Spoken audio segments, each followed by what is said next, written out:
bismillahir rahmanir rahiim kulan wacan oo wanaagsan daawadayaal halka aad naga daawanaysaan waa channelka xogta media waxaad ku soo dhawaataan warbixin gaar ah oo aan diiradda ku saari doono madaxda dowlad goboleedyada dalka iyo qaabka ay kaga falceliyeen khilaafka u dhaxeeya madaxweyne Maxamed Cabdullaahi Farmaajo iyo ra'iisul wasaare Maxamed Xuseen Rooble. Jubbaland iyo Puntland waxay la safteen Rooble. Koonfur Galbeed waxa ay jirsatay dhanka madaxweyne Maxamed Cabdullaahi Farmaajo waxayna si cad u sheegtay in ay taageerayso baaqi ka soo baxay Villa Soomaaliya waxayna sidoo kale sheegtay in aysan ka qayb gali doonin shirkii uu iclaamiyay ra'iisul wasaare Maxamed Xuseen Rooble. waxyaabaha ugu waaweyn ee ku kalifay arrintaasi ayaa sidoo kale daawadayaal warbixinteena ku eegi doona waxa laga warsugayaa maamul goboleedyada kale ee dhiman. warbixinteena ayaana daawadayaal ku jeexjeexi doona maamul goboleedyada iyo qaabka ay u arkaan khilaafkan cusub ee soo kala dhaxgalay Farmaajo iyo Rooble. ha yeeshee inta aanan warbixintan guda gelin waxaan daawaday ka dalbanaya oo ka codsanayana muuqaalkan like saarto la wadaagta asxaabtaada adigoo subscribe inoo saariyo channelka oo furanaya gambalka si durbadiiba aad u hesho muuqaaladan halkan soo gelino. sidoo kale daawaday muuqaalka qaybtiisa hoose ee faalada lagu gudbiyo commentiga aragtidaada inagula wadaag markaana daawade.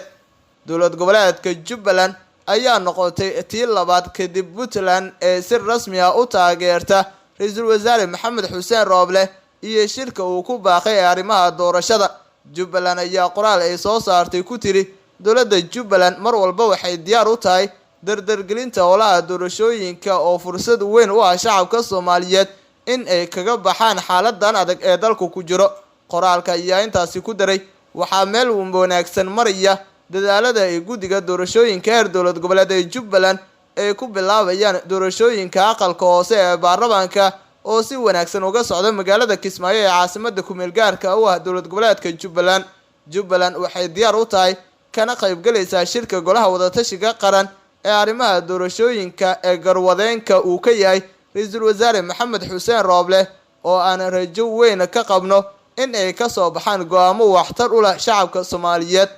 goor sii horeysay qoraal ka soo baxay madaxtooyada Puntland ayaa lagu yiri dowladda Puntland waxay kaloo cadeynaysaa in ay diyaar u tahay qabashada doorashada xildhibaanada golaha shacabka si waafaqsan heshiisyadii golaha wadatashiga qaranka oo uu gundhigu yahay heshiiskii 17 Sebtembar 2020. go'aanka Jubbaland iyo Puntland ayaa jawaab u ah abaabulka Farmaajo ee shirka lagu wiiqayo midka markaasi uu hore u iclaamiyay ra'iisul wasaare Maxamed Xuseen Rooble kaasi oo ku sheegay mid lagu saxayo jihaynta doorashooyinka ayna ka soo qayb galayaan golayaasha dowladda ee heer federaal dowlad goboleedyada iyo gobolka Banaadir. Farmaajo oo hore u wareejiyay hoggaanka arrimaha doorashooyinka iyo amniga dalka ayaa marar badan isku dayay in uu awooddaasi dib u soo ceshado iyadoo qoraalkiisii ugu dambeeyay uu qayb ka yahay qorshaha uu ku carqaladeynayo doorashooyinka dalka isku dayay in awooddaasi uu ku soo ceshado. si kastaba ha ahaatee shirka uu dhowaan iclaamiyay ra'iisul wasaare Maxamed Xuseen Rooble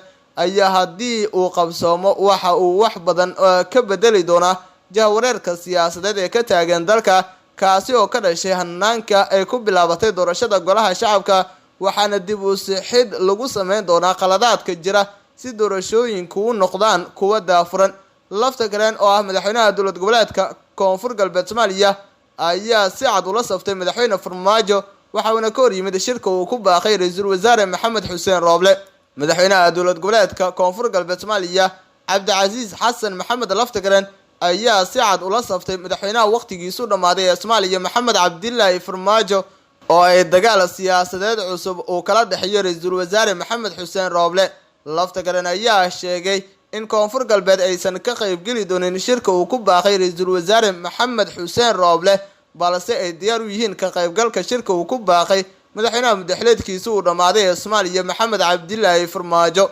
qoraal ka soo baxay Koonfur Galbeed ayaa u qornaa Koonfur Galbeed kama qayb galayso shirka uu iclaamiyay ra'iisul wasaaraha Baydhabo 26 Diseembar 2021. madaxweynaha dowlad goboleedka Koonfur Galbeed Soomaaliya mudane Cabdicasiis Xasan Maxamed Laftagreen wuxuu cadeynayaa in uusan ka soo qayb gali doonin shirka uu iclaamiyay ra'iisul wasaaraha xukuumadda federaalka Soomaaliya mudane Maxamed Xuseen Rooble. go'aankan wuxuu ka dhashay kadib markii lagu xadgudbay madax banaanida guddiga xalinta khilaafaadka oo 7 xubnood laga saaray iyo guddiga hirgelinta doorashooyinka heer federaal oo shalay la kala qaybiyey. Koonfur Galbeed Soomaaliya waxay diyaar u tahay ka qaybgalka baaqa madaxweynaha si looga tashado sidii lagu samato bixin lahaa geedi socodka doorashooyinka dalka. guud ahaan daawadayaal waa inaga intaa warbixintii aan diiradda ku saareynay sida ay maamul goboleedyada dalka uga falceliyeen khilaafkan cusub ee soo kala dhexgalay madaxweyne Farmaajo iyo ra'iisul wasaare Roble. haddii aad warbixintan daawada muuqaalka like saar subscribe noo saar channelka Faragan Balaalka si durbadii baad u hesho muuqaaladan halkan soo gelino. sidoo kale daawada muuqaalka qaybtiisa hoose ee faalada lagu gudbiyo waxa inoogu reebi karaysa aragtidaada saliimka tan iyo warbixin caynkan oo kale inta dib